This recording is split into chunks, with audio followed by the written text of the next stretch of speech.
America നിലപാട് മാറ്റാതെ Hormuz കടലിടുക്ക് തുറക്കില്ലെന്ന് ഇറാൻ സുപ്രീം ദേശീയ സുരക്ഷാ സമിതി. ഹോർമുസിലൂടെ കടന്നുപോയ കപ്പലിന് നേരെ യുഎസ് വീണ്ടും ആക്രമണം നടത്തിയതോടെയാണ് പ്രതികരണം. ഇതിനിടെ ഇറാനുമേൽ സാമ്പത്തിക ഉപരോധം കടുപ്പിക്കുമെന്ന യുഎസ് ഭരണകൂടത്തിന്റെ ഭീഷണിയും ഇറാൻ തള്ളിക്കളഞ്ഞു.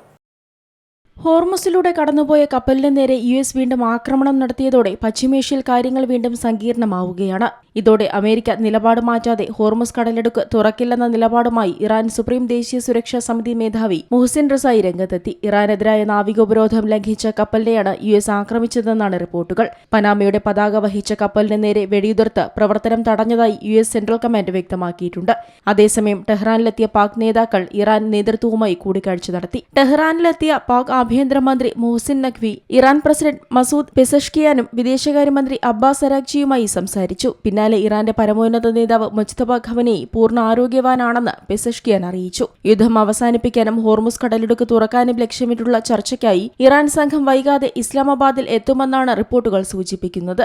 കഴിഞ്ഞ ദിവസം ഇറാൻ നേതാക്കളെ പാക് നേതൃത്വം ഇസ്ലാമാബാദിലേക്ക് ചർച്ചയ്ക്കായി ക്ഷണിച്ചിരുന്നു. എന്നാൽ പാകിസ്ഥാന്റെ ക്ഷണം സ്വീകരിക്കണമോ എന്നതിൽ ഉചിതമായ സമയം നോക്കി തീരുമാനമെടുക്കുമെന്നായിരുന്നു ഇറാന്റെ വിദേശകാര്യ മന്ത്രാലയം വ്യക്തമാക്കിയത്. ഇതിനിടെ ഇറാനെ സാമ്പത്തികമായി തകർക്കുന്നതിനുള്ള നടപടികൾക്കാണ് ഇപ്പോൾ ഊന്നൽ നൽകുന്നതെന്ന് യുഎസ് പ്രസിഡന്റ് ഡൊണാൾഡ് ട്രംപിന്റെ ഭീഷണിയെ പരിഹസിച്ച് ഇറാൻ രംഗത്തെത്തി. ഉപരോധങ്ങൾ ഏർപ്പെടുത്തുന്നത് അമേരിക്കയ്ക്ക് ഇപ്പോൾ ഒരു നയമല്ലെന്നും മറിച്ച് അതൊരു ലഹരിയായി മാറിയിരിക്കുകയാണെന്നുമാണ് ഇറാൻ വിദേശകാര്യ മന്ത്രാലയം കുറ്റപ്പെടുത്തിയത്. അമേരിക്കൻ ഉപരോധങ്ങൾ ഇറാനെ ശ്വാസം മുട്ടിക്കുകയാണെന്ന യുഎസ് ട്രഷറി സെക്രട്ടറി സ്കോട്ട് ബെസറ്റിന്റെ അവകാശവാദത്തിന് പിന്നാലെയാണ് ഇറാന്റെ പ്രതികരണം. നയതന്ത്ര തലത്തിൽ പരാജയപ്പെടുമ്പോഴെല്ലാം ഇറാനെ സാമ്പത്തികമായി തകർക്കാൻ ശ്രമിക്കുന്നത് അമേരിക്കയുടെ പതിവ് ശൈലിയാണെന്ന് ഇസ്മായിൽ ബഖായി പറഞ്ഞു. ഡിജിറ്റൽ ആസ്തികളെയും സമാന്തര ബാങ്കിംഗ് സംവിധാനങ്ങളെയും ഇറാൻ ആശ്രയിക്കുന്നത് തങ്ങളുടെ സാമ്പത്തിക നടപടികൾ വിജയിക്കുന്നതിന്റെ തെളിവാണെന്നായിരുന്നു സ്കോട്ട് ബെസറ്റിന്റെ അവകാശവാദം. ഇറാനെ സാമ്പത്തികമായി തകർക്കാനുള്ള നീക്കങ്ങൾ തുടരുമെന്നും അദ്ദേഹം വ്യക്തമാക്കി. എന്നാൽ അമേരിക്കയുടേത് ചിന്താശൂന്യമായ പ്രവൃത്തിയാണെന്നായിരുന്നു ഇറാന്റെ പരിഹാസം.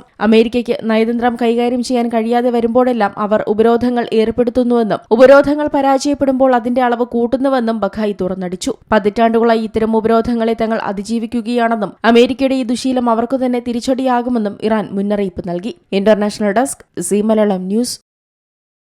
ഏറ്റവും പുതിയ വാർത്തകളും വിശേഷങ്ങളും വിരൽ തുമ്പിലറിയാൻ സീ മലയാളം ന്യൂസ് എല്ലാ ഡിജിറ്റൽ പ്ലാറ്റ്ഫോമുകളിലും ലഭ്യം.